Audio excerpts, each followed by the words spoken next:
మిత్రులందరికీ నమస్కారం. మీ అందరికీ నూతన సంవత్సర శుభాకాంక్షలతో పాటు సంక్రాంతి శుభాకాంక్షలు కూడా తెలియజేస్తా ఉన్నాం. సరే, ఈనాటి సమావేశం అఖిల భారత కాంగ్రెస్ కమిటీ కార్యాలయంలో రాబోయే లోక్సభ ఎన్నికలకు సంబంధించి ఆయా లోక్సభ స్థానాలకి కోఆర్డినేటర్స్గా నియమించినటువంటి వాళ్ళందరితో పార్టీ విజయం కోసం చేయబోయాల్సినటువంటి కార్యక్రమాల గురించి దిశా నిర్దేశం చేసే కార్యక్రమంలో భాగంగానే ఈరోజు సమావేశం జరిగింది. నాయకత్వం అంతా కూడా భవిష్యత్తులో కాంగ్రెస్ పార్టీని తెలంగాణ రాష్ట్రంలో అత్యధిక మెజార్టీతో అత్యధిక స్థానాలు గెలిపించుకోవడానికి కావాల్సినటువంటి వ్యూహ రచన ప్రణాళికలు కూడా వారు కొన్ని సూచనలు చేశారు.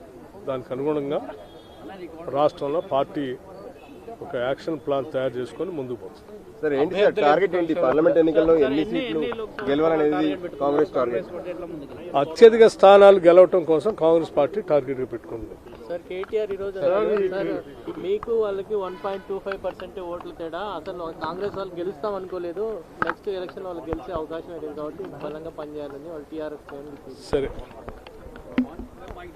వాళ్ళు ఏమనుకుంటున్నారో మనకు తెలియదు, కానీ ప్రజలు మాత్రం తెలంగాణలో కాంగ్రెస్ పార్టీని గెలిపించారు. రాబోయే ఎన్నికల్లో కూడా తెలంగాణలో కాంగ్రెస్ పార్టీని భారీ మెజారిటీతో ప్రజలు గెలిపిస్తారు. ఈ రాష్ట్రంలోనే కాదు, దేశంలో కూడా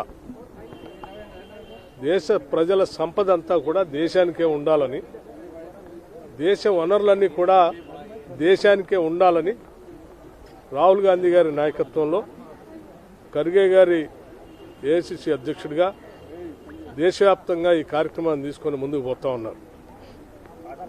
ప్రజల ఆస్తులు ప్రజలకే ఉండాలి, దేశానికే ఉండాలి, దేశానికి సంబంధించిన ఆస్తులు దేశానికే ఉండాలని చెప్పేటువంటి వాళ్ళ కోసమే ఈరోజు ప్రజలంతా ఆలోచన చేస్తున్నారు తప్ప, ప్రజల ఆస్తుల్ని దేశ వనరుల్ని కొద్దిమంది పారిశ్రామికవేత్తలకి అమ్మకానికి పెట్టి దారాదత్తం చేసేటువంటి రాజకీయ పార్టీలకు ఓటేయడానికి ప్రజలు సిద్ధంగా లేరు. రేపొద్దున లోక్సభ ఎన్నికల్లో కూడా ఇదే తీర్పు రాబోతోంది. శ్రీమతి సోనియా గాంధీ గారు అంటే తెలంగాణ ప్రజలకు అపరిమితమైనటువంటి ప్రేమ, అభిమానం, గౌరవం ఉన్నాయి. దశాబ్దాల పాటు తెలంగాణ కోరికని నిజం చేసినటువంటి సోనియా గాంధీ గారిని తెలంగాణ రాష్ట్రం నుంచి పోటీ చేయటానికి కాంగ్రెస్ పార్టీ పక్షాన్ని మేము అందరం కలిసి ఏకగ్రీవంగా తీర్మానం చేసి వారిని అభ్యర్థించాం. వారి ఆలోచన తప్పనిసరిగా మా దగ్గర రావాలని, భారీ మెజార్టీతో మా రాష్ట్ర ప్రజలంతా కూడా మీ మీద అభిమానాన్ని చాటుకోవటానికి సిద్ధంగా ఉన్నారు. మా దగ్గర రావాలని కోరా. వారి మా కోరికని మన్నిస్తారని ఆశిస్తా ఉన్నారు.